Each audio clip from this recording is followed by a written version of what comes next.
Hello student, class 12th। आज start करते हैं केमिस्ट्री का दूसरा चैप्टर है ये।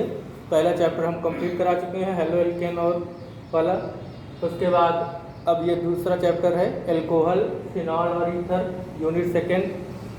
तो आज इसमें हम शुरुआत करेंगे सबसे पहले एल्कोहल की। एल्कोहल क्या होता है इसको जानेंगे, उसके आगे बढ़ते हैं। तो एल्कोहल क्या होता है ये हमने देखो लिख दिया है।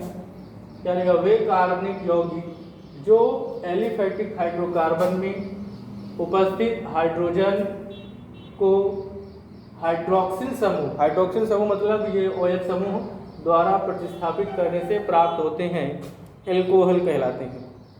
जैसे कि एग्जाम्पल हमने दिया है, ये CH4 एक हाइड्रोकार्बन है जिसका नाम मीथेन है, और ये क्या हुआ -H यानी H हटा प्लस OH यानी OH जुड़ा, तो ये क्या बन गया? CH3OH। तो इस तरीके से ये क्या हो गया? प्रतिस्थापन हो गया, तो मेथिल एल्कोहल बना। ठीक है। ऐसे ही अगला एग्जाम्पल लें, जैसे ये एथिल एल्कोहल है, एथिल एल्कोहल नहीं, एथेन होना चाहिए, C3H3 है, CH3 एथेन है।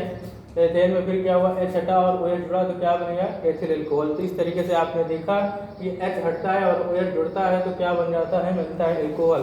तो इसी प्रकार से परिभाषा फॉलो करती है कि वे कार्बनिक यौगिक होंगे और क्या होंगे? एलिफैटिक हाइड्रोकार्बन है। एलिफैटिक और हाइड्रोकार्बन यानी हाइड्रोकार्बन का मतलब होता है ऐसे यौगिक जो सिर्फ हाइड्रोजन और कार्बन से मिलकर बनते हैं, हाइड्रोकार्बन कहलाते हैं। तो ये भी देखिए आप, कार्बन और हाइड्रोजन है, दो से मिलकर बना है मीथेन। ठीक है, तो ये क्या है? एक प्रकार से हाइड्रोकार्बन है। तो इस तरीके से ये बना, इसका नाम है क्या? Methyl alcohol. Methyl alcohol IUPAC में करेंगे तो इसे हम मेथेनॉल के नाम से जानेंगे। एल्केनॉल के तरीके से IUPAC नेम होता है, और ये क्या कहलाएगा? Ethyl alcohol. ठीक है, दो carbon methane ethyl alcohol. Alkyl alcohol सामान्य नाम में चलता है और एल्केनॉल करके चलता है, हम IUPAC नेम करते हैं, तो ऐसे ये एथेनॉल हो जाएगा। तो ये एथेनॉल की परिभाषा थी। अब हम एल्कोहलों का वर्गीकरण की बात करते हैं। तो एल्कोहलों के वर्गीकरण, इसमें OH समूह की संख्या के आधार पर, यानी कितने OH समूह होगा उस हिसाब से हम डिवाइड किया गया है। तो इसमें मेन रूप से हम 4 पार्ट में डिवाइड कर सकते हैं। जैसे पहला है मोनोहाइड्रिक एल्कोहल, दूसरा डाईहाइड्रिक, और तीसरा ट्राईहाइड्रिक, और चौथा पॉलीहाइड्रिक। अब मोनो का मतलब क्या होता है? मोनो का मतलब होता है 1 से, मोनोहाइड्रिक एल्कोहल, यानी कि ऐसा एल्कोहल जिसमें सिर्फ एक OH समूह हो, वो मोनोहाइड्रिक एल्कोहल कहलाएगा। जैसे कि हमने लिखा मेथिल एल्कोहल मोनोहाइड्रिक एल्कोहल है। दूसरा लिख लें C2H5OH, एक ही OH समूह है, एथिल एल्कोहल हो गया। और भी लिखना चाहे जैसे CH3 CH2 CH2 CH2 ना, यहाँ पर भी OH जोड़ देंगे। अगर हम ऐसे जोड़ दें तो ये भी क्या है मोनोहाइड्रिक एल्कोहल ही होगा। जैसे इसका नाम क्या हो जाएगा? इसका हो जाएगा ब्यूटेन 2 और 4 कार्बन ब्यूटेन, ये 3 होगा, और ये 2 और IUPAC में इसका नाम हो जाएगा ब्यूटेन 2 और। तो ये भी एक प्रकार का मोनोहाइड्रिक एल्कोहल है, OH है, लेकिन इसमें भी आगे टाइप होंगे, हम बताएंगे, इसका भी डिवाइडेशन होता है। तो ये मोनोहाइड्रिक एल्कोहल की बात हो गई जी। सिर्फ याद रखना है, मोनोहाइड्रिक एल्कोहल का मतलब है जिसमें सिर्फ एक ही OH समूह हो, वो मोनोहाइड्रिक एल्कोहल कहलाएगा। अब अगला आ रही है डाईहाइड्रिक एल्कोहल। डाईहाइड्रिक एल्कोहल क्या होते हैं? जिनमें 2 OH समूह हो, यानी कि ऐसे एल्कोहल जिनमें 2 OH समूह उपस्थित होते हैं, डाईहाइड्रिक एल्कोहल कहलाते हैं। ये आपको लिख भी लेना है, डिवाइडेशन वैसे करके वर्गीकरण करके बनाएंगे।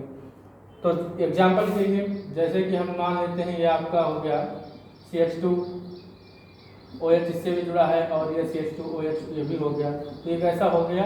ये डाईहाइड्रिक एल्कोहल है। तो यानी सीधी सी बात ये आ गई कि जिसमें 2 एल्कोहल OH समूह जुड़े हैं वो सब क्या होंगे? डाईहाइड्रिक एल्कोहल होगा। जैसे इसका नाम है, इसका नाम आप लिखना चाहो तो ये हो जाएगा एथिलीन ग्लाइकोल। इसका नाम है एथिलीन ग्लाइकोल। अगर IUPAC में करना चाहोगे तो इसका क्या हो जाएगा? 1,2 मेथेट 8 हो जाएगा, यानी कि ethane single bond, ethane 1,2 diol. ठीक है, एथेन 1,2 डाई, और ऐसे नाम कर देंगे ऐसे ही। यानी सीधी सी बात है, अगर 2 OH समूह है तो वो डाईहाइड्रिक एल्कोहल होगा। ऐसे ही इसमें आ जाएंगे, अगर 3 OH समूह है, क्या हो? 3 OH समूह, अगर 3 OH समूह है तो वो क्या होगा? Trihydric alcohol. ठीक है, जैसे कि हमने ये ले लिया CH2OH, CHOH, CH2OH, ठीक है। तो ये क्या हो गया, ट्राई हाइड्रिक एल्कोहल हो गया, ठीक है। तो ट्राई हाइड्रिक एल्कोहल, इसका नाम लिखोगे इसे, इसका नाम है ग्लिसरॉल, सामान्य नाम में इसे ग्लिसरॉल कहा जाता है, ग्लिसरॉल। लेकिन IUPAC में बात करेंगे, अगर हम इसकी आयुपैक नेम की बात करें तो क्या आ जाएगा 1 2 3, यानी कि 3 को क्या पढ़ते हैं, meth, prop, single one, propane, तीनों पे OH है तो 1, 2, 3, ट्राईऑल। तो ये इसका हो गया ट्राई हाइड्रिक एल्कोहल। फिर पॉलीहाइड्रिक एल्कोहल में जब आएंगे तो पॉलीहाइड्रिक एल्कोहल में 3 से भी ज़्यादा, यानी कि क्या हो गया, पहले में सिर्फ क्या होगा, मोनो में सिर्फ एक ही OH समूह होगा, ड्राई में आए तो 2 OH समूह होने चाहिए, और 3 ट्राई में आए तो 3 OH समूह होने चाहिए, और पॉली में आए 3 से अधिक कितने भी हो जाएंगे, 4 होंगे तो टेट्राहाइड्रिक, 5 हो गए तो पेंटाहाइड्रिक, ऐसा होता है। तो जैसे कि कोई एक एग्जाम्पल के रूप में हम लिख लेते हैं CH2OH,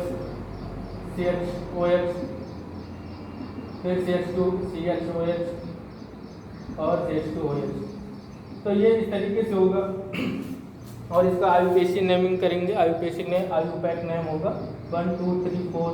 तो 4 क्या हो गया, 4 को क्या पढ़ते हैं, मेथ, प्रोप, ब्यूट आ गया, ब्यूटेन हो गया ना, ब्यूटेन हुआ, और चारों पे है तो 1, 2, 3, 4, फिर टेट्राऑल।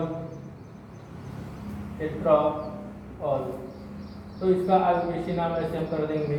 तो इस तरीके से आपने वर्गीकरण समझ लिया कि OH समूह की संख्या के आधार पर हम बांटें, तो हम ऐसे 4 पार्ट में डिवाइड कर सकते हैं, मोनोहाइड्रिक, डाईहाइड्रिक, ट्राईहाइड्रिक और पॉलीहाइड्रिक एल्कोहल। तो इस तरीके से इनका डिवाइडेशन हो गया है, और आप इसको देख के समझ सकते हैं, और इसको कॉपी पे नोट बनाएं। अब आगे मोनोहाइड्रिक एल्कोहल में भी जो डिवाइडेशन होता है उसके विषय में हम आपको फिर बताएंगे। आज के लिए इतना ही, थैंक्स।